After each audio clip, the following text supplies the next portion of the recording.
Real name, Skeme Richards. My crew, Section 31.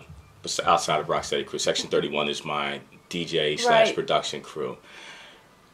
Section 31 is a secret organization.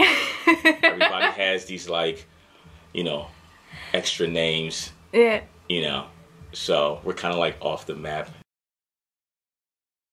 Parents were born in Philadelphia. Grandparents were born in South Carolina. And, you know, it was kind of a typical black household, you know, growing up in the 70s.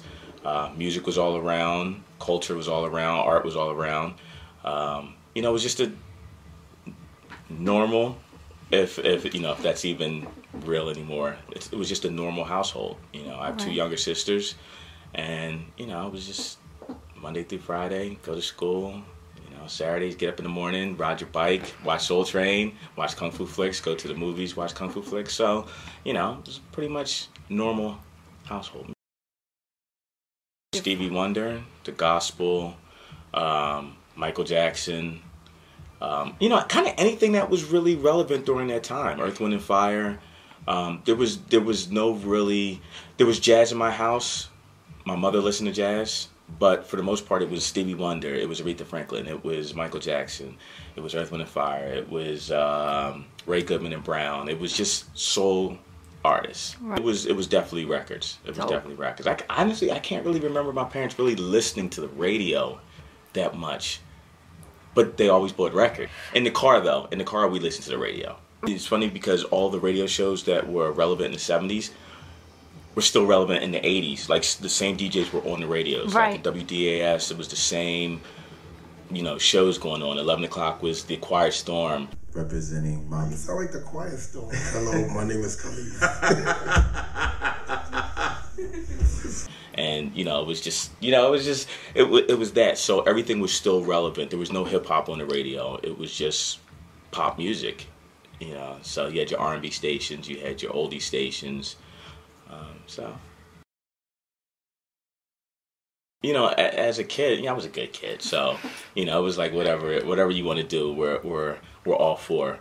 You know, it was taken as noise in the beginning. They never said it was noise, but it was, you know, I mean, they're adults, you know.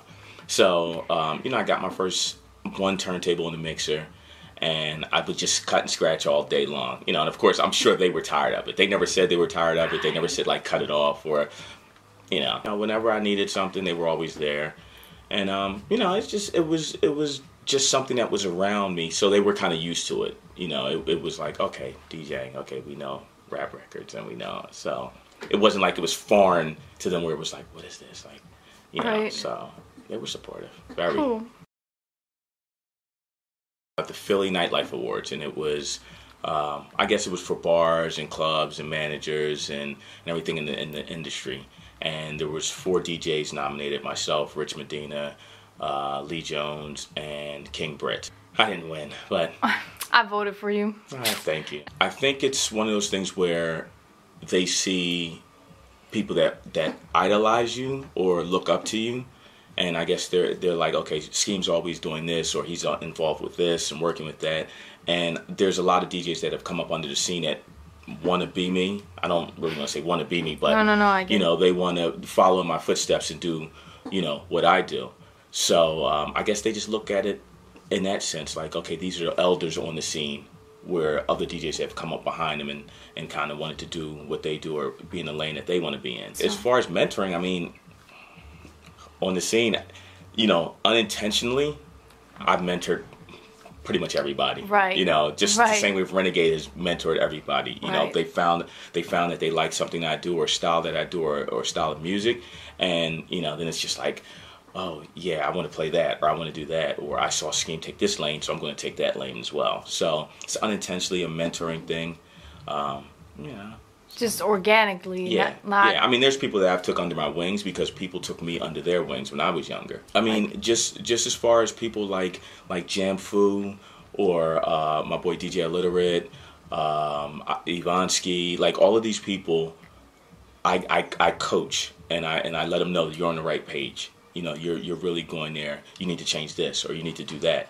You know, when I was young, the mentoring was, come to my house, let me show you how to really do this, you know. But now we're so far and spread apart, it's more so just a kind of guidance and a like, let me show you what's going on, and this is how you do it, and like, this is what the music should really sound like. Right. So it's just a, you know, it's just a guidance thing, you know, because we have to keep the scene in order. A lot of people go astray, so you have to kind of like reel them back in. So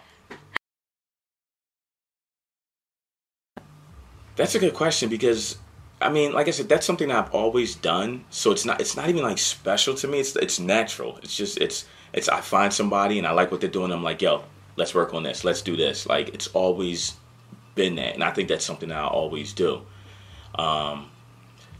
Would I like a place to just for everybody to gather upon? Yeah, I would. You know, RZA had, you know, the Wu Mansion. I would like to have the Skeme Richards Mansion. Like, I would love that, you know, just to have people of like-minded people, just artists in general, to come through and just be like, let's build, let's do things.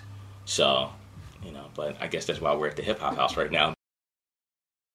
No instruments. I can fiddle around on the drums a little bit. That's about it. You know, no instruments. No DJ. Ambitions?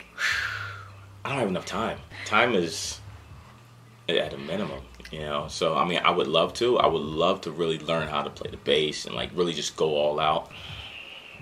You know, it's hard. I mean, because there's so many things that I want to do, and I have to pick and choose what I can fit in 24 hours. So.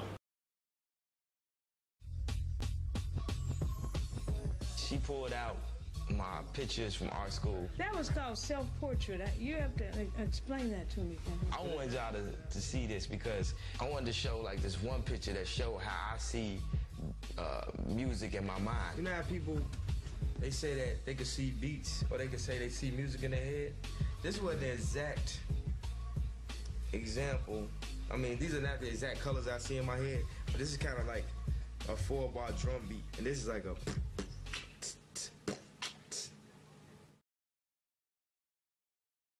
I can play a record or I can hear a record and I can say like, I know exactly what was going on in the club 1979 when this record was playing. I can see the vision. I get it. Same way if I play a song now, I know how the club should react. Like, I can see how the floor should be moving. You know, like everybody can't do that. Like, I look at a lot of people and I'm like, you know, you're just playing the record, but you're not playing the record. You know, the music is supposed to take you on a journey. Playing a record is just playing a record. Taking you on a journey and flowing, that's something else. And like some DJs have that vision to understand like, okay, I'm gonna play this, to this, to this, to this. And I know how the floor is gonna react. 3 records ahead before it even happened, you know exactly what's gonna happen. You know, and it's not like you practiced your set. It was you felt the energy of the room and the people in the room. And that's what it is, you know. So I understand exactly what Kanye was saying when he says, I see colors. Like, I understand that. I don't see colors, I see a vision of a room full of people, you know. Right. So, yeah. That's a gift. Right. That's a gift. And that might be even some kind of, maybe like a telepathic thing, that you see it and people pick up on it, or something like that. Exactly. I mean, I'll hear like a DJ play something and I'll be like, oh man, nobody in this room understands what's going on. I'm getting it right now. I understand. Right. You know, everybody else is dancing, but I'm like, do you feel that? Do you feel the energy? Do you feel the wave of energy right now flowing through you? Right. Like, yeah. I mean, I see the vision, just like I'm sure other DJs see it or other producers see it, you know. Kanye was definitely a genius with that, and no one has ever broken it down like that. Yes and no. It has to have a beat to it. Classical, of course, you can't play it into a set. No. You know, but if it has a beat and it has a dance beat that flows with what you just played, then yeah. But it has to be good. You know, there's good hip-hop, there's bad hip-hop. There's good top 40, there's bad top 40. You know, like, it has to be good. And some DJs just have that vision where they can just throw in that oddball something and it works. Bobbito's a prime example. I hear Bobbito play some stuff sometime and I'm like, only Bobbito can pull that off. Right. Because he would play a record and everyone would look, but it's like, that's Bobbito. He can do it. You know, Bambaatta's another one. Bambaatta plays some crazy stuff, but it's Bambaatta. No one else can play those records, you know? So, you know, I mean, there's records that I've played at. You know what? K. Robinson, Lord Will Make a Way. It's a James Brown production, but it's a gospel song. But it's funky. And I remember I played this in Philly back in 2004. I played it, and the floor kind of stopped. But Why Not and Down Rock were dancing to it. So I'm looking at the floor, and I stopped the music, and I grabbed the mic, and I'm like, yo, don't y'all hear how funky this is? Like, really? Like, really? So I was like, I'm going to play this record again, and the floor better start rocking. Right. And I played it, and the floor was rocking. But see, that's one of those things where people didn't know it, so it threw them You off need guard. to educate them. You have to educate them. Right. Because sometimes everything isn't obvious, and it's like you have to point out the obvious. Right. And then they're like, oh, this is funky. And then once you see somebody else dancing to it, it's like, oh, okay, I see what I'm supposed to do. I can't remember song titles. But I can remember what the record looks like. Right. Like, if I'm looking at a record, I'm like, oh, that's what I want to play. Like, in Serato, I'd be like, what's the name of the song? Oh, what's the name of the song? But with records, I'm just pulling stuff up, and I'm like, that goes with that, and that's going to go next, and that's going to go next. Right. And that's that. It's selective memory. I remember what I want to remember. I mean, basically, it was just a visual representation of some of the best album covers in the world. You know, specifically funk, soul, jazz, hip-hop related. And it was curated by my boy Lance Pilgrim, a.k.a. Elroy Jenkins, for IBE. Basically, it's with MP3s, you don't see anything. You see a WAV file, you see a title. You know, the album cover is what made you buy something. The album might not even been that good, but that artwork, it's artwork. It's something that's tangible. You hold it, you look at it, you open it up, you read it, you're like, oh man, this is what was going on here. Oh wow, this person was the drummer, this person was the keyboardist. This is great. I want to frame this. I want to hang this. You know, so the album cover is so important, and it's been important, and it will remain to be important. You know, and the exhibition was just, it was a success. Basically, I broke down in a write-up just my whole history of getting my first albums and getting my first records, and, you know, talked about how very important it was to sales-wise for the artists, you know, sales-wise for record companies, and just a platform for the person who did the artwork, you know, on the album cover, because everyone got famous off of it. You remember certain album covers, you know, so the artists, the visual artists, you know, became famous. The actual artist became famous, you know, so everything went hand in hand and played well together. So album cover is important. You know, for me, it depends on what side of the bed I wake up on. You know, some days I'll get up and I know what I'm looking for, or like, especially if I'm producing, I know, okay, I'm looking for this, so I need this type of sound. But some days if I'm just going to find records, it'll be whatever just hits me in the head at that time, or whatever looks interesting at that time. You know, it's kind of rare now that I'm like, oh, I know this is what I want. You know, I like trial and error. I like to go buy things and be like, okay, this is great. Never knew what this was. But a good record dealer will turn you on to stuff as well. Like Demon Fuzz, I go there and they're like, oh yeah, I got a stack for you that I think you would like. When your dealer knows you, your dealer knows you. The Gathering is, man, it might be the greatest jam of all time.